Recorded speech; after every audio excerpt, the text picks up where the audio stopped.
Hello, my dear students. I welcome you all to our online learning platform. आज के video lecture में हम the earlier societies का second part deal करेंगे. आज के वीडियो लेक्चर में हम ओल्ड स्टोन एज के बारे में पढ़ने वाले हैं. आपको याद है ना, लास्ट वीडियो लेक्चर में हमने क्या पढ़ा था? हमने ये पढ़ा था कि स्टोन एज 4 हिस्सों में बटा हुआ है. कौन कौन से थे? याद कीजिए. Palaeolithic, Mesolithic, Neolithic and chalcolithic. तो आज के वीडियो लेक्चर में हम पैलियोलिथिक एज को थोड़ा डिटेल में डील करेंगे. तो चलिए स्टार्ट करते हैं. Palaeolithic age, do you know, palaeolithic age को हम ओल्ड स्टोन एज भी कहते हैं और ये आज से 2 लाख BCE और 10,000 BCE के बीच में एग्जिस्ट किया करता था. एंड इस समय पर पे जो ह्यूमंस होते थे वो हंटर गैदरर हुआ करते थे. हंटर गैदरर का मतलब क्या है?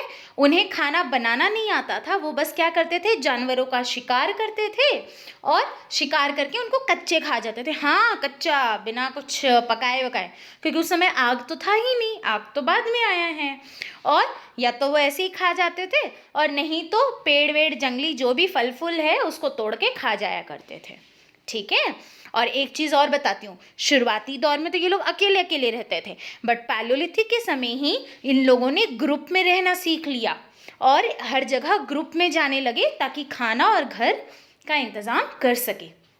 हाँ, एक चीज़ है कि इस एज में ना आपको देखने को मिलेगा नई नई तरह के ये लोग टूल्स एंड वेपन्स बनाने लगे. और ये पैलियोलिथिक एज ही है जिस समय हमें पता चला आग के बारे में. यस, डिस्कवरी हुई फायर की. यानी कि शुरुआती दौर में लोगों को आग के बारे में पता ही नहीं था. और वो खाना कैसे खाते थे? फिर कच्चा खाते थे, बिना पकाए. जी हाँ, सोच लो.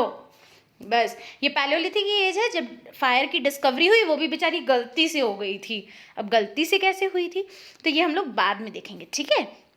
अब गलती से फायर डिस्कवरी हुई, उसी में गलती से मांस भी गिर गया और तब इन लोगों को खाना बना के खाना आया जो आज हम लोग खाते हैं. जी हाँ, ठीक है. चलिए अब देखते हैं पैलियोलिथिक एज को 3 सब कैटेगरी में बांटा गया है. कौन कौन से हैं वो? Lower palaeolithic age, middle palaeolithic age और अपर पैलियोलिथिक एज.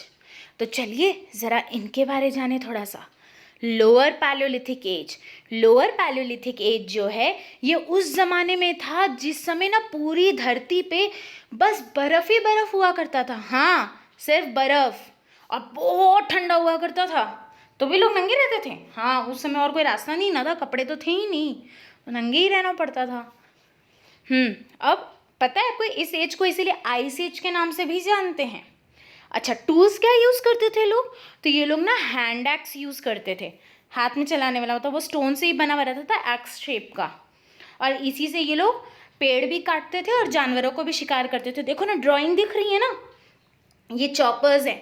आगे में ना ये बहुत नुकीला होता था. अगर मारोगे ना तो सामने वाले को बड़ी ज़ोर से लगेगा चोट. और चोट भी, और अगर बार बार ठोकोगे पेड़ पे तो पेड़ भी बेचारा टूट जाएगा.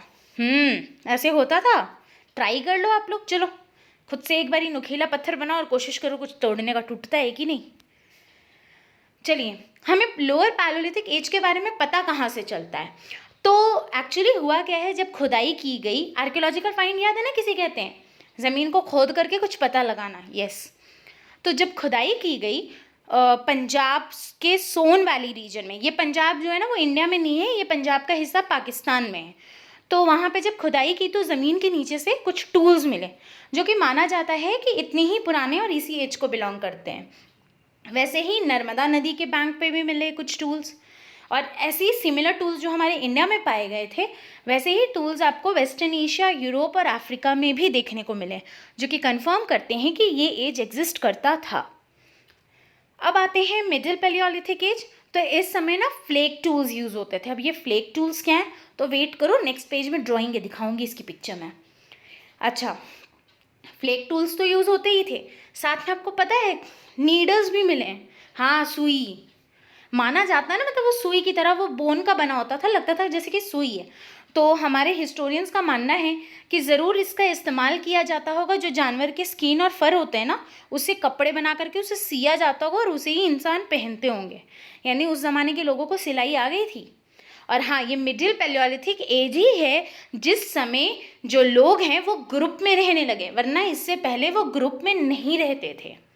अब ग्रुप में भी रहने लगे और रहते थे ये केव में, गुफा में, और उसी गुफा में ना टाइम पास करने के लिए खाली बैठे रहते थे। जैसे आप लोग खाली बैठे रहते हो तो पेंसिल से कुछ कुछ करते रहते हो ना, या जब स्कूल में हिस्ट्री क्लास चल रहा होता है, टीचर पढ़ा रही होती है और मन नहीं लगता तो क्या करते हो, कॉपी में कुछ कुछ बनाते रहते हो ना।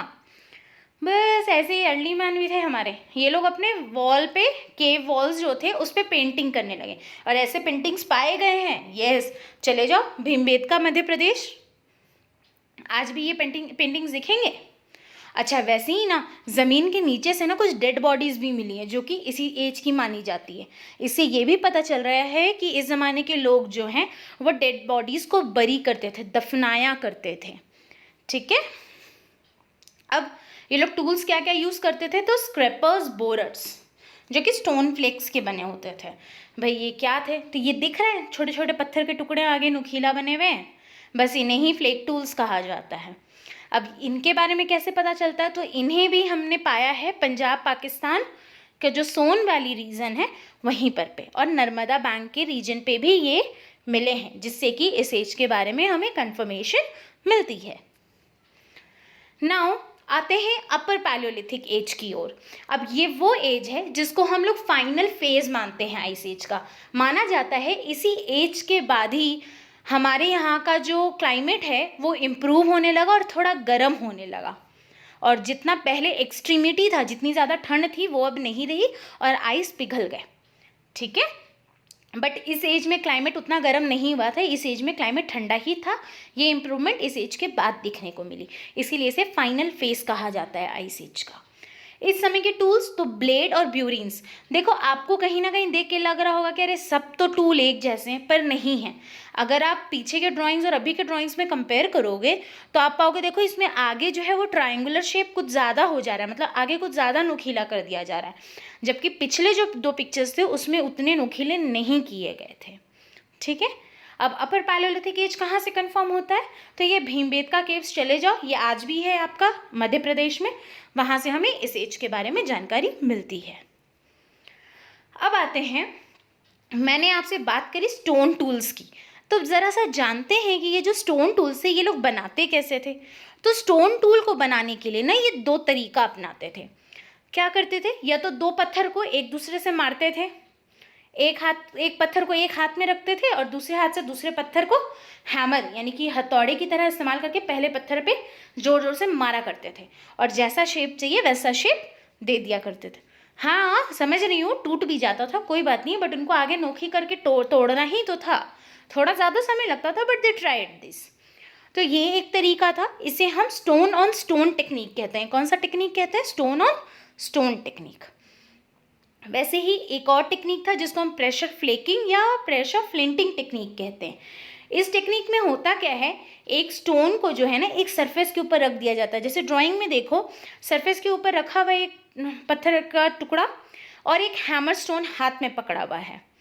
ठीक है, अब उससे क्या जाता है, पत्थर के टुकड़े के ऊपर जो आपका जो सरफेस पे रखा गया पहला पत्थर का टुकड़ा, उसके ऊपर उसे हैमर जो हाथ में है स्टोन उसकी मदद से मारा जाता है। क्लियर है, और इस तरीके से टूल को शेप दिया जाता था। तो बेसिकली 2 टेक्निक्स थे, एक था स्टोन ऑन स्टोन टेक्निक और दूसरा था प्रेशर फ्लिंटिंग टेक्निक। क्लियर है, होपफुली आपको यहाँ तक समझ में आ गया है। आज के वीडियो लेक्चर में हमने देखा, एक बार रिकैपुलेट करते हैं कि पैलियोलिथिक एज जो है ये एज को आइस एज भी कहा जाता है क्योंकि इस समय ठंड बहुत ज़्यादा थी, क्लाइमेट एक्सट्रीम था। पैलियोलिथिक एज हमारा 3 ग्रुप में बटा हुआ है। ये 3 ग्रुप्स हैं, lower, middle and upper palaeolithic age. फिर हमने लोअर, मिडिल और अपर पैलियोलिथिक एज के कुछ फीचर्स के बारे में जाना। हमने ये भी जाना कि यही वो एज है जिस समय फायर की डिस्कवरी हुई, यही एज है जिस समय लोगों ने ग्रुप में रहना सीखा, और साथ ही साथ नए नए तरह के टूल्स भी डेवलप किए, और हमने स्टोन मेकिंग टूल्स भी देखे आज। तो होपफुली मैंने आपको आज जितना समझाया है क्लियर हो गया है। हाउएवर, अगर आपको कोई डाउट रह जाता है तो कमेंट सेक्शन पे आप पूछ सकते हो। ओके, एंड हाँ, पढ़ने के बाद, वीडियो समझने के बाद एक रिस्पॉन्सिबिलिटी तो बनती है, वो क्या, इस असाइनमेंट को नोटबुक में सॉल्व करना। तो जल्दी से नोटबुक निकालिए एंड इस असाइनमेंट को सॉल्व कीजिए। So that is all for today. Thank you for listening to me. And हाँ, अगर ऐसे ही वीडियोस चाहिए और इसका नेक्स्ट पार्ट भी चाहिए तो स्टे ट्यून टू अस।